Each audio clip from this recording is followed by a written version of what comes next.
If you're watching this video, you probably have somebody in your life, whether it's a friend, a family member, or a partner, who tends to respond a lot with passive-aggressive sarcasm instead of saying how they actually feel.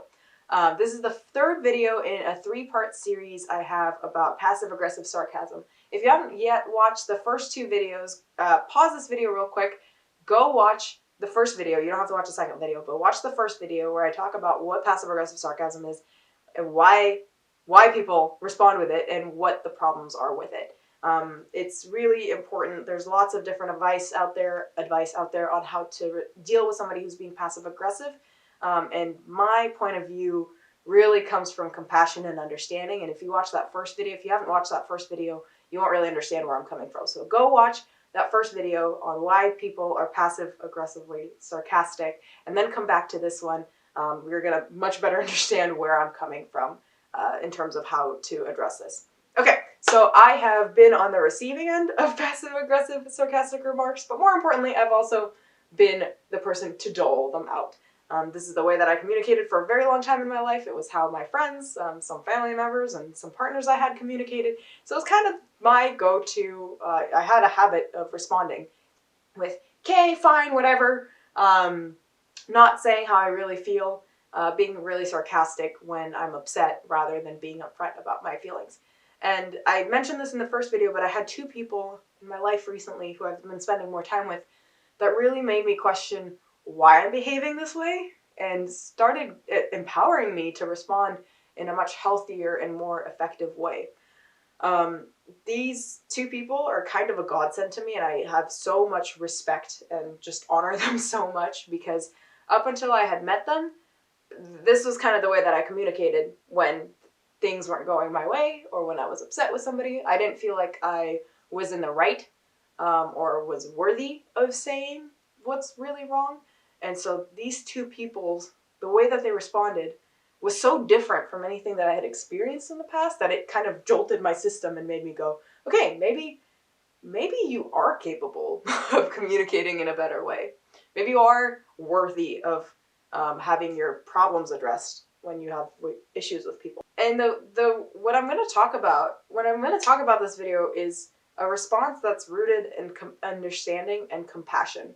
And that sounds kind of crazy, and I'll get into the more specific steps a little, toward later in the video, but this might sound kind of crazy because you might be thinking, well, why would I want to come at somebody who's being passive aggressive towards me? Why would I want to respond with understanding and compassion? Aren't they just gonna walk all over me? Aren't I just, if I respond nicely instead of rolling my eyes, aren't they just gonna learn that they should, isn't that just gonna reaffirm their behavior? Am I not just rewarding them for being passive aggressive? I don't want them to behave that way. You might think so, but what really happens when you respond with openness and compassion and understanding is you're teaching that person that they deserve better, that they should trust you, that they should trust the relationship, that you value the relationship enough that they should feel they should feel safe in saying what's on their mind and saying what's really bothering them. And you're probably and you might be the only person who's responding in this way, because I'll be honest, in all my experience observing and doling out and receiving passive-aggressive sarcastic comments, most people, when you say something petty or snippy as a way of expressing your, indirectly expressing your frustration, most people respond to that by either kind of awkwardly laughing it off or brushing it aside, ignoring it, or kind of rolling their eyes, but not actually addressing it. So whatever's causing the passive aggressiveness, whatever is bothering that person, doesn't actually get addressed. So when we come to something with understanding and compassion, we're showing that person that, yes, you can trust us. You can trust us with your feelings. We do value this relationship enough to take your feedback, and you can come to us and you can come to me in the future and be honest about what you're going through. And that's what I felt, and I'm super grateful for that, because I kind of stumbled through being passive aggressively sarcastic with these people, and then I eventually learned I don't need to act that way to get the attention that my problems deserve. I don't need to be petty. I can just jump directly to saying what's really bothering me. And that's really built a lot of trust in both of those relationships. And it's also empowered me to communicate better. I have more confidence. That relationship is better. It's like a win-win-win for everyone around, because those people responded with, again, understanding and compassion rather than frustration to me. So I'm floored by how much growth I experienced just from the way that these two people responded. And that can be you. You can be that person for somebody else. That's pretty freaking, I'm excited. That's a pretty exciting feeling to have, is that, ooh, God, my camera's moving. Hang on. Okay, my camera's shaking because I was jumping too hard on the floor because I was so excited. But that can be you. You can be somebody who empowers your close friend, your family member, your partner to be more honest and to feel empowered to speak up about their problems rather than hiding behind anger. Anger is just hurt in disguise. Usually when people are feeling angry, when someone's lashing out, it's not about you, it's about them. It's they're feeling upset about something, but it's easier to feel anger than it is to feel hurt or rejection. Anger is a much easier thing for us to process than feeling upset or hurt. So we tend to mask hurt with anger. So that's really important to think about before we even get into this. So let's say you're in this situation. Next, how do you deal with someone who's being passive-aggressively sarcastic? You understand that they're coming from this place of hurt, that there's another way that you can communicate with this person, that you can be kind of this person's opportunity to better raise their self-esteem and improve your relationship and learn how to better communicate. What do you do with that information? Well, there's 3 pretty easy steps. When you're responding to somebody who's being passive-aggressively sarcastic, the first step is to take a deep breath. Take a step back, ground yourself, give yourself some space from the situation. I don't mean literally leave the room, but mentally, take a deep breath. And people say take a deep breath, and you'll hear it all the time, and you're probably sick of it, but it's true. When you take a breath, you put space, you put time between the thing that the whatever situation is happening right now that's angering.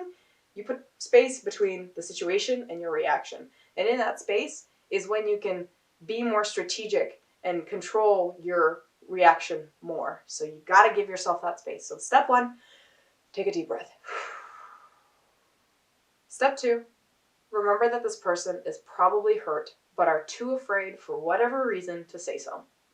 And it really sucks. Whatever insecurities they have going on, whatever self-limiting beliefs, whether they just don't feel worthy of having their problems addressed, or they don't feel like they have the right tools, or they just believe that, everybody's out to get them, whatever issues they have, they're issues that are keeping them from being honest about their feelings. And that really sucks. When your feelings are hurt, when you feel frustrated, when you feel upset, when you feel rejected, but you also feel powerless to say anything about it, that really stinks. So just remember to come from, I keep saying this, but this place of compassion and understanding. Remember that it's probably not about you at all. You probably did something to upset them, but the sarcastic remark, the bite to whatever they're saying, the eye roll, the tone is not about you. It's about whatever belief they have about why they can't be honest. And just remember, not to be frustrated at this person. That's not, oh, there Tally goes again, being dramatic and sarcastic. It's, oh shit, this person I care about feels hurt, but also feels like they can't say anything about it. I want to help. Come from that place. Remind yourself the person is probably hurt and is afraid to say something. And then step 3 is ask open-ended questions. So this can be anything. So this can be, hey, what's really going on here? Or, it seems like something's going on. Can you tell me more about what's going on? Or why are you reacting this way? It seems like something's wrong.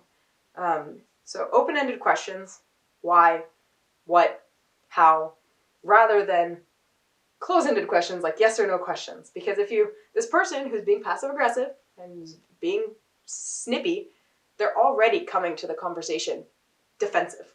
So if you're going to ask them yes or no questions like, are you okay? Or are we fighting? Or is everything all right? guess what they're going to respond with? More sarcasm. But if you offer some open-ended questions, there's a little bit more room for exploration there. And you're probably going to have to do this a few different times. People who are passive-aggressive, people who resort to passive-aggressive sarcasm probably aren't used to being asked how they really feel. They're probably not used to having somebody respond and like with actual curiosity of what's going on and trying to understand. They're probably used to getting brushed off or you know, starting a fight or something, but they're not used to having this kind of response. So they might not even take you seriously right away if you're asking, hey, what's really going on here? I'd like to know. So kind of repeat that, you know, phrase it in a couple different ways. Like let them know that, hey, I actually want to know what's going on because you seem upset. You're saying you're not upset, but your tone is saying that you are. And I want to understand so I can help. Again, they're probably not going to respond right away. It might take some prying. They might not even want to respond right away in that moment. They might keep, you know, insisting on moving on or that everything's fine. In that case, I mean, you can't play this game forever. You at some point have to say, okay, we can move on. But you can also offer, like, keep it on the table. Keep the conversation on the table. So if you want to talk about it later, I'm totally game for it. Show that person, again, this is not about having, like, completely eradicating passive-aggressive sarcasm. This is about creating an environment where somebody feels safe enough to share with you what's really going on with them and what they're really upset about. And it's going to take time. It's not always going to work. You might run into somebody that, you know, you try your best and you pull out an olive branch and you offer the olive branch over and over again, but they keep, you know, being passive aggressive. They keep being sarcastic. They are never honest with you. And you keep trying, and if eventually in the future you learn, you know what, this person just doesn't want to change, so be it. You can't force change upon everybody. All you can do is show up as your best self and at least try to meet them halfway. And that feels pretty good in itself. I think most people, when offered, will take that olive branch because they're just relieved to have somebody who actually wants to understand and to help. And most people, I think, when you show them that they're capable of more, are going to take advantage of that and do that kind of growth. But every now and then you get somebody who's just real stuck in their world. This is very rarely, but if you do come across that kind of person, then at least you'll have done your fair share, and that's all you can really control at the end of the day anyways, how you show up. So hope you enjoyed this video. If you did, leave a comment below, hit that like button. Let me know what you've thought, what you're still struggling with in the comments below, so I know how to better so I know how to tweak this content in the future. And hit that subscribe button wherever it may be. I don't remember. It's my first video in a while, so I don't remember where to point. But hit that subscribe button if you'd like more content about personal development and kind of mindsets around relationships. And see you in the next video.